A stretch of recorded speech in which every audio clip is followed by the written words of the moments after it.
বিয়ের আগের চাঁদ রাত আর বিয়ের পরের চাঁদ রাতের মধ্যে আকাশ পাতাল পার্থক্য থাকে।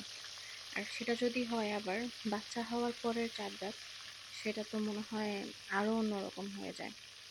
আসসালামু আলাইকুম। আপনাদের যাদের বিয়ের আগের এবং পরের চাঁদ রাত এখনও একই রকম আছে, একই রকমভাবে আপনারা উদযাপন করতে পারেন, আপনারা আসলেই খুব ভাগ্যবতী। এটাকে চেরিশ করবেন, কারণ সবাই একরকম হয় না। যে বা যারা আপনাদের আগের এবং পরের এই সময়টা একই রকম রাখার সুযোগ করে দিয়েছে, তাদের সবাইকে খুব যত্নে রাখবেন, ভালো রাখবেন। আমার চাঁদ রাতটা এভাবেই ঈদের প্রিপারেশন নিতে নিতে কেটে যায়।